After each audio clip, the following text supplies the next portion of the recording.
Awesome. So, a little bit about me. I have been married into CrossFit Central about 10 years ago and have always been in health and wellness, but I haven't always been super healthy. I spent about 15 years just hardcore anorexic, bulimic, a little bit of alcoholic in there. So just very unhealthy habits. And so that really has kind of spurred my passion for finding an easy and relatable way to bring nutrition to individuals who really just want something that they can follow without having to read all the scientific studies, without having to cut everything out that they love, without having to completely rearrange their life. And so um, I like to make it as simple as possible, and we're going to focus on kind of 3 or 4 approaches to how to set up your own plan tonight, and then talk a little bit about maybe you're already on a plan, maybe you already have kind of some guidelines that you're following, and then some things that are coming into play with this, like as Scott said, like the current situation, right? So maybe some snacking or access to food that's happening, or just kind of a restructuring of your routine. So at the end of this, hopefully you'll have kind of some holes that you're identifying in what you're currently doing. You'll have 2 or 3 things that you can focus on, and then we'll kind of have some quick question and answer. So science light on this nutrition approach tonight, and then if we have some questions that are a little bit deeper, we can do that at the end.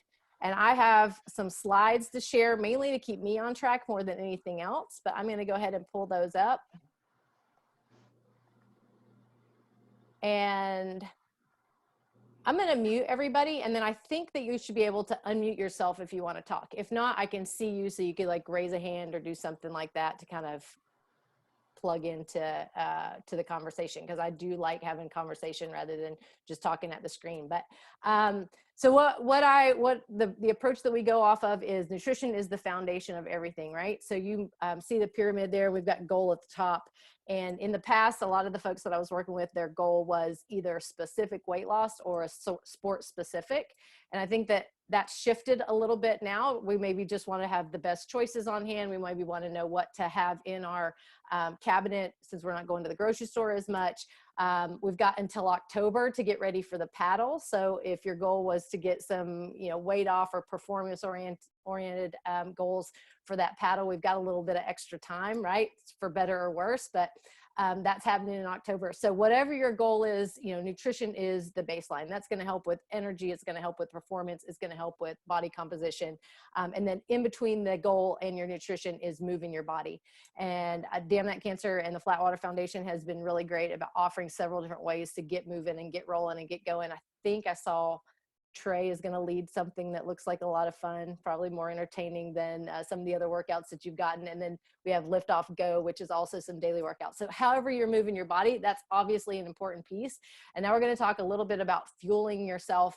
A lot of us already know, especially from what I know of the Damn That Cancer crew, fitness oriented, health oriented, probably have some kind of idea of or a plan for their nutrition.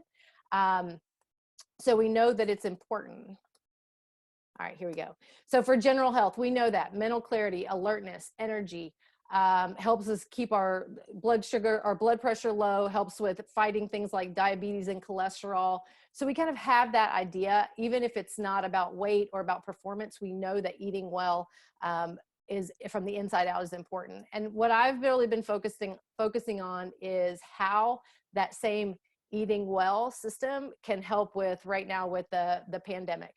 So the trauma of the pandemic has passed for a lot of us. We're kind of settling into a new routine, but we might have some coping mechanisms that we've adapted that are not necessarily suitable for the situation or to help us come out at our best when we're done with all of this. And so just talking a little bit about how food is linked to depression and also to anxiety.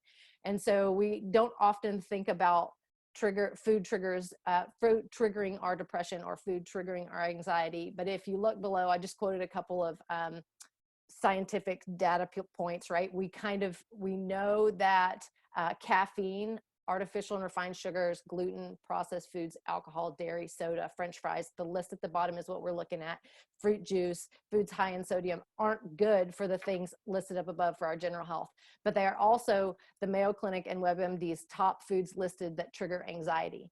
So I don't know what your routine has been like. My mornings are a little bit more lax without having to get everybody up and out of the door to school. So that caffeine, the number one piece there, has increased quite a bit. So what I like to do is kind of take a look at this list, assess where you are, what you've been up to, and see if maybe you've added some of those things into your daily routine or your plan. Or a lot of us have less fresh food or foods that keep a little bit longer, and they include more refined sugars or more processed food. So has there been an increase there? And how could that be impacting how you feel and how your mental clarity is, how you're performing at this time? So just kind of like a different spin on how we look at nutrition a lot of times with the situation that we're in. This graph, I love the chart because of the smiley faces and the sad faces. You don't have to be super scientific to understand what's happening, but basically this shows what your blood sugar level does when you eat a sugary meal or things that are like the things listed on that previous sheet, things that are higher on the glycemic index, which we'll kind of talk about. It boosts your energy, but then you immediately have that crash, which also releases epinephrine, cortisol, glucagon, all of that, which can trigger anxiety, panic, weakness, and kind of gives you a roller coaster of moods throughout the day. So one thing that you might find interesting is that if you eat a typical American diet, and again, I don't know everybody on here, but from what I know about the Damn That Cancer crew is that they're pretty fit. So I'm not sure how many typical American diets folks were having, but we'll ride that roller coaster up to 6 times a day. Right? So you can imagine what that will do, not only for the way that your body metabolizes weight and fat and the food that you're putting in it, but also kind of your mental health and where you are with that. So again, just to kind of give you a little bit of a twist on the way that we typically look at nutrition. And then everything that I kind of talk about and the point of view that I teach from is based on the Zone, which is by Dr. Barry Sears. So if you want to kind of dig into that, you can. But we take that concept of leveling out your blood sugar by eliminating that up and down roller coaster that we're looking at, by combining fat, protein, and carb every single time that you eat. The idea with that is that it not only levels out your blood sugar and helps you stay full longer, but it also will help your body shift from constantly craving carbohydrates to using fat as a fuel. So your body becomes a little bit more efficient at burning fat and metabolizing fat, which a lot of us are on here probably want to lose a little bit of fat, add a little bit of muscle, and all of that is based on all of this is going to be based on the Zone and specifically managing those blood sugar levels. So reloading.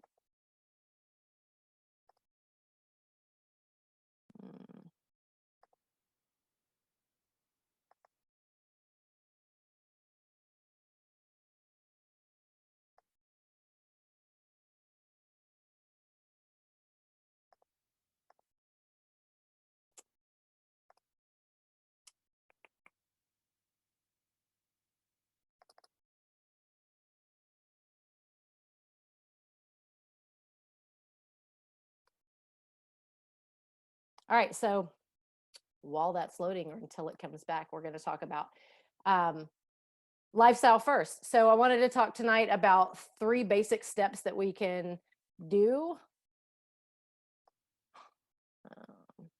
Sorry, guys. Technology is fun until it's not, right?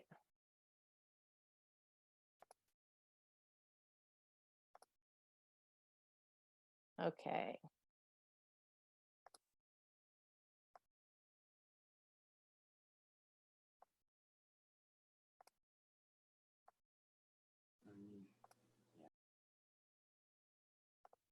Okay, can y'all see that? Yes? Okay, awesome. So we're going to leave it like that and have a little sidebar. But lifestyle is the most important thing. So how can we make it super simple and then not stress too much about things like micronutrients, meal planning, and supplements? So that might be some of the questions that we have at the end. But tonight, if you have a pen and paper, we want to talk about the top 3 actions that you can take. We're going to go through some hand measurements and how to look at portion control. And then also that last piece is what are the things that are in your control now? And so there are 3 things that I start everybody with, and it's eating 4 to 6 times a day. If you're intermittent fasting, you can still kind of figure that out in that window of time. So there might be some exceptions or some adjustments to that, but eating 4 to 6 times a day. And every single time that you eat, you're eating a fat, a protein, and a carbohydrate. And that fat, protein, and carbohydrate every single time that you eat is extremely important for that blood sugar management that I was just talking about. So if that's something that you're not doing, eating 4 to 6 times a day, whether that's meals and snacks or 5 small meals, however you like to do it. And if you're not combining a fat, a protein, and a carb every single time that you eat, then just start with that. And I guarantee you're going to feel a difference in energy and you're going to see results. So that's the number one thing on the top 3 action steps. The second one is drinking half your body weight in water. So we might know that. The thing that I know about nutrition is that we might know it, but we don't always do it. So every time I kind of hear the basics, we're reminded to step into something new and remember to grab that water before the coffee tomorrow if I'm speaking to myself, right? So drink half your body weight in ounces of water. So if I weigh 150 pounds, I'm going to have a goal for 75 ounces of water in the day. That's number 2 in the top 3 actions for lifestyle. And then the third thing is food log. So there are a lot of great apps out there. I personally am most familiar with MyFitnessPal, but I also really like pen and paper. And so whether or not you show that to anyone, it'll help you start to see the food and mood connection, which is really important. It'll also help you to kind of pinpoint holes in your day and areas in which you're skipping meals or eating too much at one point, or you might notice trends about whether you skip dinner and how you feel the next morning, or how you feel when you have certain things for breakfast. So food logging is super important, not only for you to realize it, but if you do decide that a coach would be something that is beneficial for you to meet your goals, then that coach can have a real conversation aside from what you think or what you have in your head, because we know that what is in our head is not always reality, right? So if we're going to have a protein and a fat and a carb every single time that we eat, then this is a super simple. I'm going to send some materials after this specifically to the people who registered. And then if we want to share them with everyone, Chelsea, like do whatever we need to with that. But one of the things that it's going to include is a super simple sheet of protein, fats, and carbs. On one side, there are going to be carbohydrates that are should be 80% of the choices you make. On another side or a second page, there are going to be carbohydrates that are higher in that glycemic index. And so carbohydrates a lot of times get a bad rap. They're everything from the processed foods that we kind of think about with biscuits, breads, crackers, chips, a lot of the bars, that sort of thing, to fruits, vegetables, grains, rice, oatmeal. And so with the way that I teach nutrition, nothing is off limits and there is no good, bad, or ugly. It's about fitting it into this framework of a protein, a fat, and a carb every single time that you eat, and then knowing which ones are higher quality and which ones have a little bit more of the, again, that glycemic index, which is going to spike your blood sugar. So carbs are really important because they give you mental energy. They give you, and it says fuel to your fire for performance and for recovery. So they're also really important for recovery. So whether your goal is to make it through the whole day and feel really great at 3 o'clock to mess with your kids or finish out the day or go for your workout, or if you have a really performance-oriented goal, carbohydrates are really important to include. And I know a lot of times we start to cut those guys out to lose fat, but I believe that we can keep those in there, keep your body moving and your metabolism high by including the right carbohydrates. So you're going to get a list that talks a little bit about that, and you can make your own personalized grocery list at the end of that. Proteins are primarily things that come from animal sources, right? So again, you may already know this, but chicken, beef, pork, eggs, what else? Lamb, bison, venison, anything like that. I'd like to know what Mo's having for his protein tonight. It looks like he made something good and put on a shirt for us. What do we have? Shrimp. Okay, right? So seafood, anything like that. I saw some carbs in there too. He's got pasta, some noodles of some sort. So it's perfect. And then we also have beans are categorized. They're a little bit higher in carbohydrates. So there's some things that I can help you with if you are vegan or plant-based. But in general, we think about those lean meats coming from animal sources. And then we've got fats. So proteins, again, go back to that, they're building blocks for muscle and strength. So if you're looking to add lean muscle mass or keep the lean muscle mass that you already have, that's important to get a minimum requirement for your proteins. And we'll talk a little bit about how much you should get in a day in just a second. And then fats are nuts, avocado, any of the oils that you're using. Those are the things that make everything that we're eating yummy. So again, if you're going for just those top three, first thing is eat 4 to 6 times a day. Every single time you're eating, you're combining a protein, a fat, and a carb. The reason for that is to keep that blood sugar low, help your body start to burn fat, and keep you full longer, right? So nothing is off limits. Everything is a go, but we know, I took this straight from like elementary school, go slow and whoa foods, right? So we know that there are better choices. One of the things that I'm going to have at the end of this is some action items. And it might be, one of them is to go through and figure out what your go, your slow, and your whoa foods are. So you can see that the go foods are things that have not been processed, come in their basic form. They fit into that protein, fat, carbohydrate list, but they don't have additives or sugar, or again, they're not processed foods. Then the middle ground is you eat them sometimes. That's going to be crackers, breads, you see waffles there, maybe a little fattier meat, like a sausage, a brisket, that sort of thing. And then the whoa foods are the once in a while, and the treats, again, they're not off limits, but we know that that's not going to fuel your body as efficiently as you want to. It's not going to give you the results that you want to get. So one of the exercises that I encourage people to do is go through and do kind of a kitchen audit, pull out the things that you think might be healthy. They're like pretend health foods, like the chocolate peanut butter mix in a jar that says organic. So you're like, okay, it's good, and I got it at Whole Foods. Or you know, there are plenty of things that we know they might be high quality ingredient, but they're not your go-to green food. So going through, giving yourself a kitchen audit could be a very helpful thing to do. Really get rid of some of the stuff that you know isn't helping you meet your goal and isn't fueling you the way that you want to. And then for whoa foods, for you, it might not be some of those things that you see on the picture. It might be in Nadamu ice cream, right? So Nadamu ice cream, super healthy, super awesome. If you're gonna have ice cream, that's a great way to go. But I know if I have ice cream in my house, I'm probably gonna eat it. So I wanna know that for me personally, that's gonna be a red food. So you can go through and know things that somebody the other day was talking about corn tortillas being a gateway food. So for her, corn tortillas, nothing wrong with corn tortillas, but for her, those are a red food, because if she starts to open that can of worms, she's going to go down a path that she doesn't want to. And those are foods that you want to eat when you're not in front of a screen, when you're getting to enjoy them, and you kind of have a plan for it. So quality does matter, but we're not going to focus too much on quality. We're going to focus more on, are you having a protein, a fat, and a carb? Are you eating 4 to 6 times a day? Are you drinking your water? The next thing, so that was like one of the top 3 fundamentals. The next fundamental is, well, how do I know how much to eat? We can talk about calories. We can talk about macronutrients. We can talk, you know, all sorts of ways to track that. So calories in versus calories out are important for weight loss and weight gain. So weight loss and weight gain, you can just do a basic formula for calories in and calories out.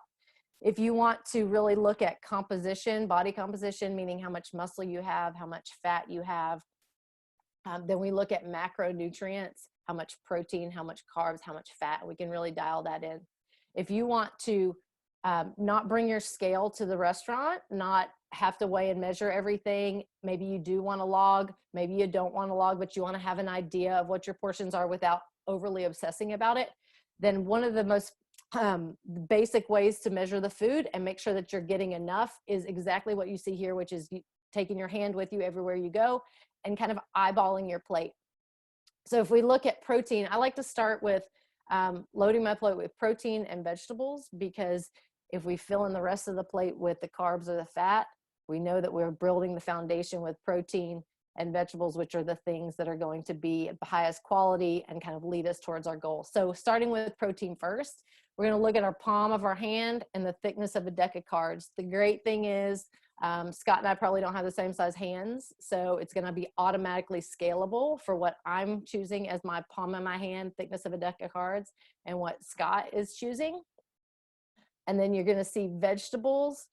Vegetables are going to be, when you get that list that I'm going to send out, anything on that kind of 80% carbs. So they might not all be vegetables, but these are things that are lower in glycemic index, and you can have a fist size portion. If we're looking at choices, it's a fist size portion. Then we're looking at fat. Fat is going to be about a tablespoon, or about the the tip of your thumb for a measurement. And these are just ways to eyeball and set up your plate. Carbohydrates, like I believe the pasta we saw, or the rice, some of those that are a little bit more calorically dense, a little bit higher, again, on a blood sugar spike or that glycemic index, we're going to make sure that they fit in the palm of your hand. So these are portion sizes, and you might be thinking, okay, well, that's awesome, but how many of those do I get in a day? So if you're taking notes, I've got a couple of cheat sheet things right here. And this is a broad stroke. This is kind of where we start to get going. And then after that, we've got a couple of different ways that we can dial it in and make it specific for your goals and for your activity level. But in general, if you're a female who's working out 3 or more times a week, you want 5 of those protein choices in a day. So if you're working out 3 or more times a week, and you're female, we want 5 protein choices a day that are palm of your hand, thickness of a deck of cards. For the men, if you're working out about 3 times a week, not a day, right? We want 7 of those choices. So you've got 7 of those to plate throughout the day. And then if we look at, I'm going to combine the carbs and the veggies. So you can do these anyway. Those are the carbs and the veggies. Females are going to get 8 choices, and males are going to get 10 choices. That's throughout the day. So you know, if you're looking at your breakfast, you need a palm-sized portion of protein. The females can get about 2 of those carb vegetable choices. The males get about 3 at each meal. And then you're going to put a little bit of fat on there. The fat's going to match the protein. So if you were aiming to get 5 palm-sized protein choices a day, you're going to get 5 of the fat choices of about the thumb or a tablespoon. For the men, if you're getting 7 protein, then you're going to get 7 fats. So that'll kind of give you an idea of the quantity of food. So we've got some quality things that you can kind of check out. What are your green, what are your go, whoa, and slow foods? Then we've got portion control here, and kind of a way to set up your day. If you're already, like when we get to question and answers and you're already doing some of this stuff and you want to know a little bit more about how to calculate the total number of grams of protein or grams of carbohydrates or grams of fat, then I can help you do that. But if we just want to start with some super simple basics, then using this palm-sized portion and plating it that way is a really simple, easy way to do it. So I'm going to unmute. Let's see if we can do this. Okay, unmute everybody. So we talked a little bit about the basics of having fat, protein, and carb every single time you eat, a little bit about food quality, and then a little bit about portion control. So I want to open up to any questions or any things specific that you have about those concepts, or maybe some things that you're doing in regards to that right now.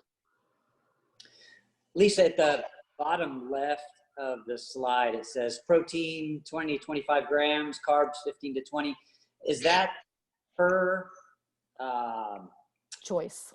Meal? Yeah, per choice. That's about the recommendation. So if I'm going to have 7 protein, they should be the 20 to 25 grams per serving. Yeah, so you want about 140 grams at the end of the day. Yeah, okay. Yeah. Yep. I mean, we're saying 150 grams.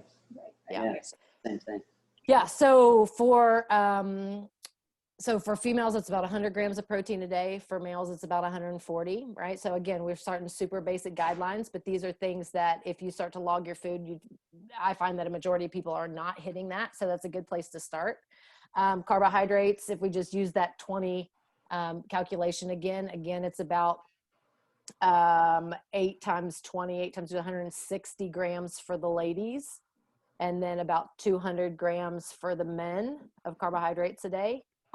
And then, 10 times 5 is 50 to 65 grams for the ladies for fat in a day. And then we've got 70 to 90 grams of fat for the men in a day. Does that make sense? Yeah. Okay, super simple. What W at the bottom? It says 585. Oh, women. Yep, women, 585. Yeah. Okay. Cool. Yeah, so that, honestly, that system right there. And then one of the tools that I will send out is a plating tool. So it literally has your 5 plates, and you're going to write down the times a day in which you should ideally be eating.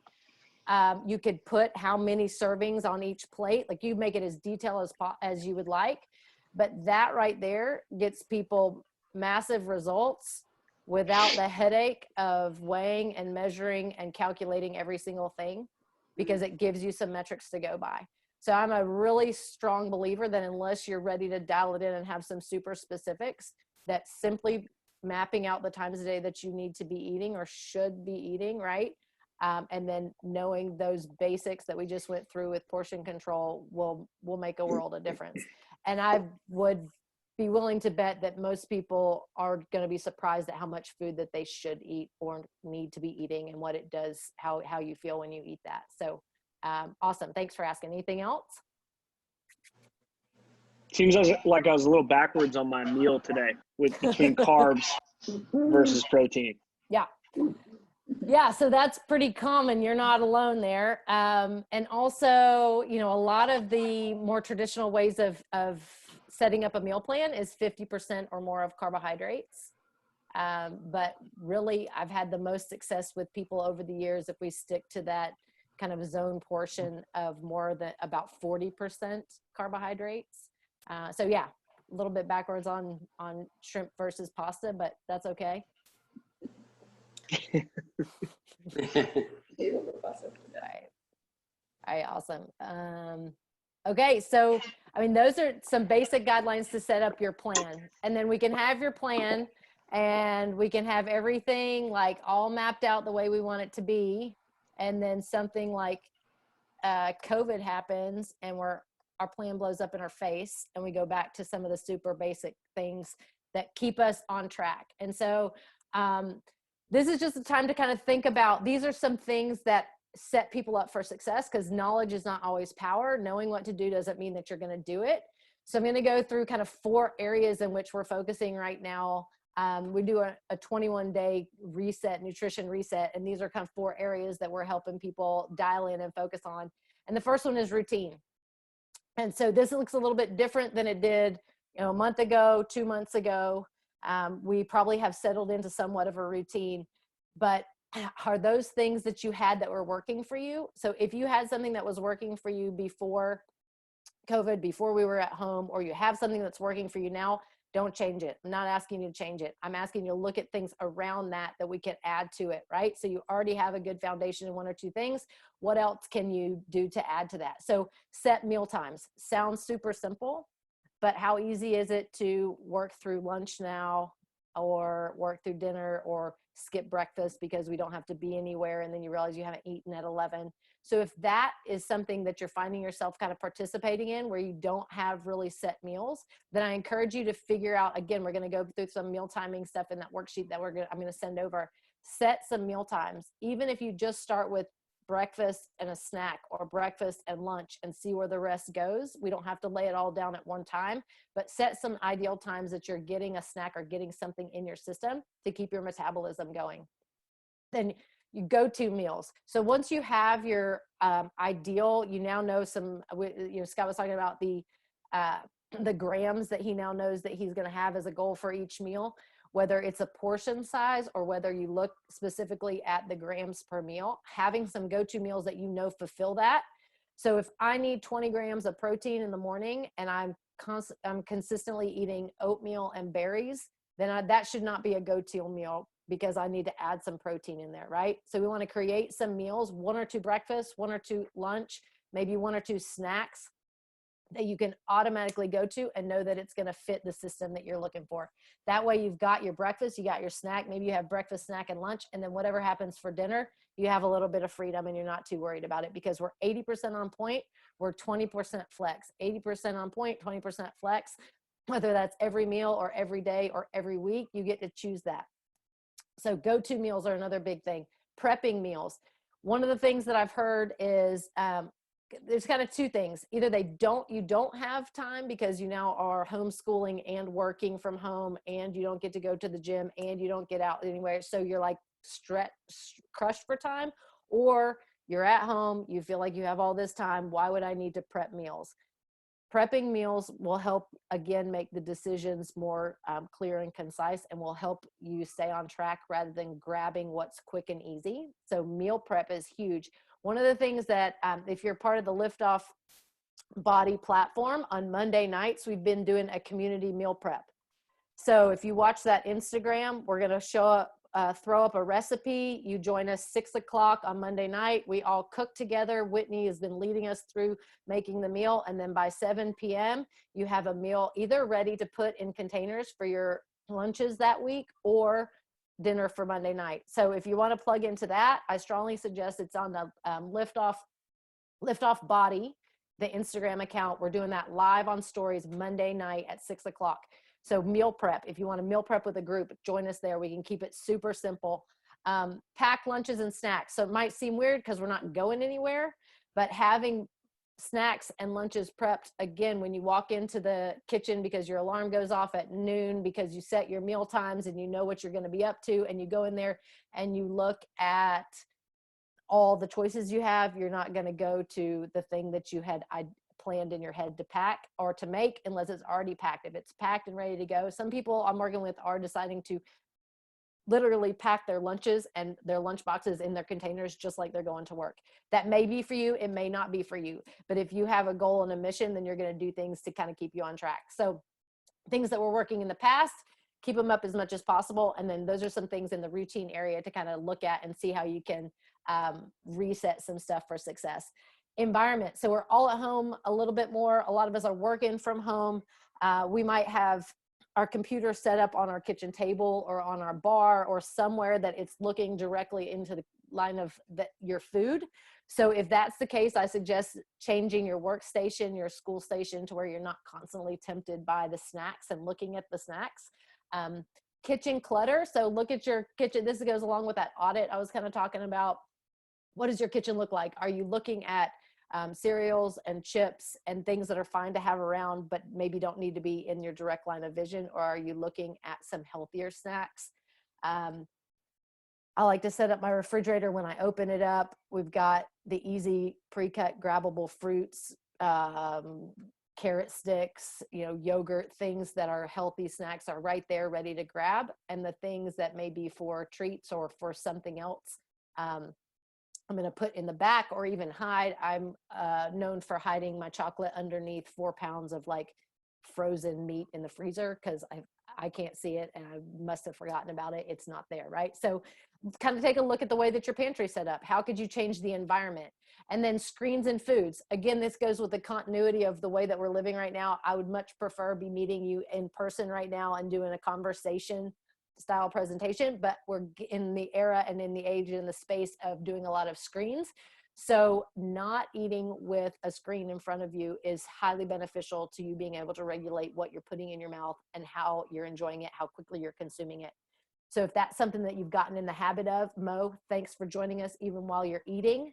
But when ideally you can have your food away from a screen, let's do it. So there's some environmental tweaks that we can kind of look at. And again, these are just some refreshers and some things that we can do now. Even if you have the perfect nutrition plan, maybe some things are a little bit different and you can go back and say, okay, well, my nutrition plan is on point, but I don't need to have the pretzels out on the countertop when I can grab them every time I walk through. So looking at your routine and your environment. Next two things, mindset. So why are you going to eat food? Is it boredom? Is it accessibility because it's right there and you don't have to go anywhere for work or for school or for, whatever, the gym, whatever you're up to, you're in your house and the food is always just a couple of rooms away.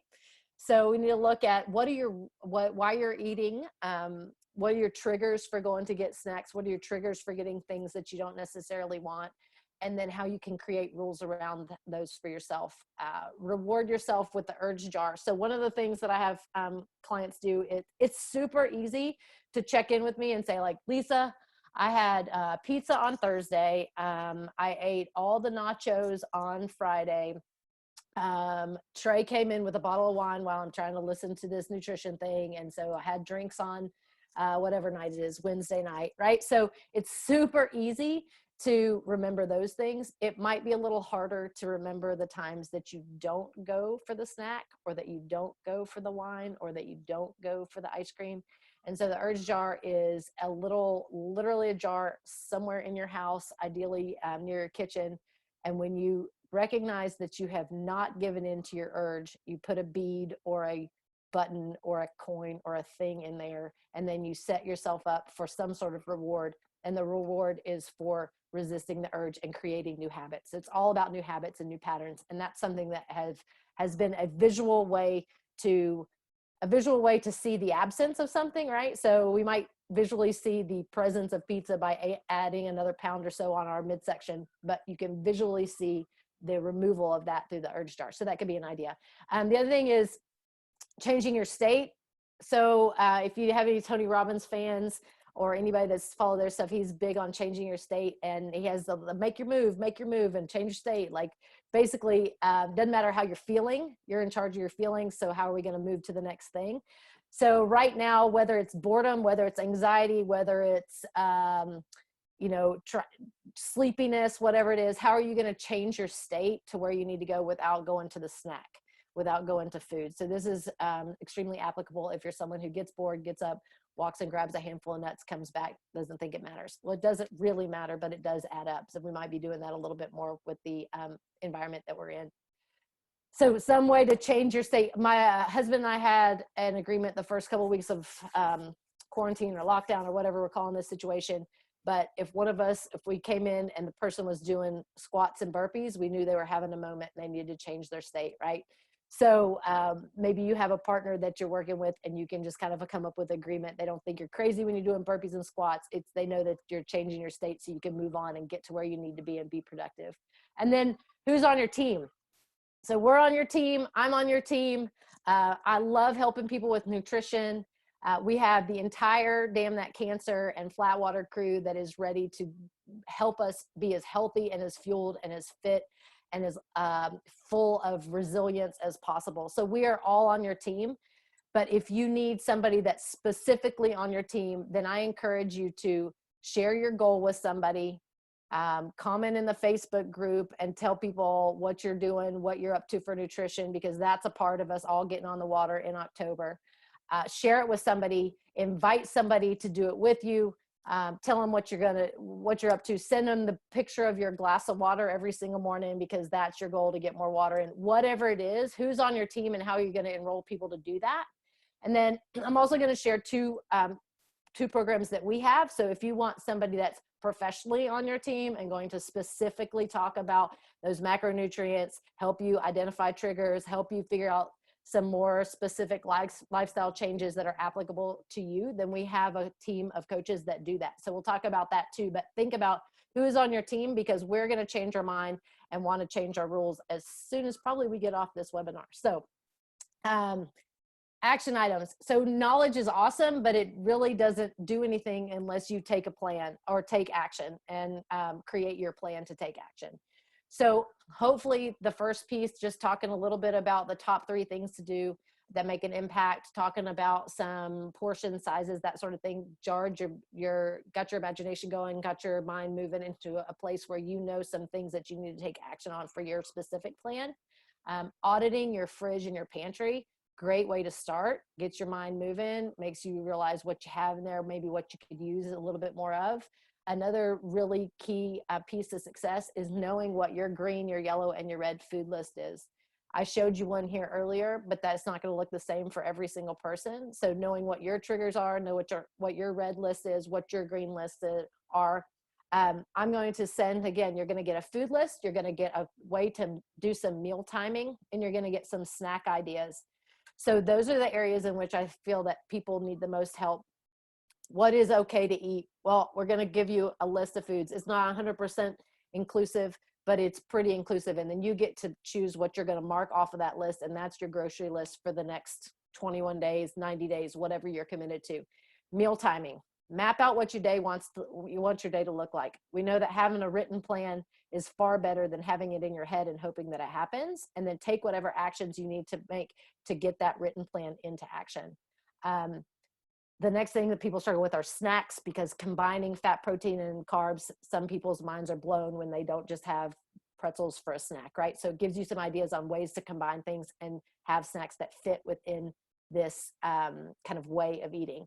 And then assess your home solutions. So that routine, your environment, your mindset, who's on your team.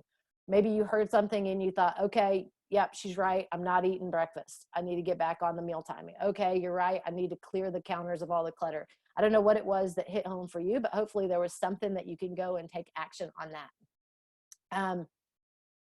We've got a couple people, success stories. All right, let's talk about ways that you can plug in if you're looking for a little bit more help. So we've got 2 different programs right now. One is Lift Off Nutrition, the 90-day plan. This is extremely personalized. It's one-on-one coaching. You check in with a coach once a week. We give you strategies, we give you tools. It's maximum accountability, and it's going to really dive into you logging food, you assessing how you're thinking about food, how you feel around food, how and why you make the choices.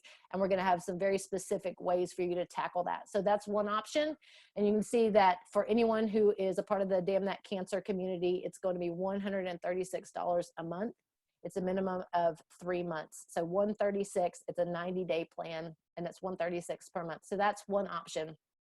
The next option is right there, 21-day reset. I don't know what happened on my picture, but that's okay. We can get the idea. 21-day reset. We're going to start this on May the 11th. So we'll kick off with a strategy session where we really help you figure out what your food plan should look like each and every day. We're going to have group accountability, and then we're going to give strategies and tools on things like how to improve your routine, how to enroll those around you, and how to kind of like maybe not everyone in your life is 100% supportive of eating well and not having all the margaritas on Cinco de Mayo. So how can we kind of combat that? So those 2 options, that's a $59 option. So that starts on May the 11th, $59 for a 21-day reset, or we've got the 90-day plan. So both of those options are available to any of you guys who are interested. And then just to keep it super simple, we've got some action items to take home and to kind of make some changes. So again, I'm going to open the floor up. And I'd love to hear maybe some of those things, routine, environment, mindset, who's on your team, maybe those hit home, or you've had some ways of kind of dealing with that over the last couple of months. Love to hear what you have there, or if it's any questions. I think for me, the biggest thing is meal prep. Just especially with the kids, like if you're not meal prepping, then all of a sudden it's like 5 o'clock and everyone's starving and you're just eating whatever, you know? And then also meal prepping so that I have my lunch every day and I'm not like going out to eat for lunch and all that. Yeah. Then also, I think for a lot of women, and definitely for myself, it's hard for me to get that appropriate amount of protein. Yeah.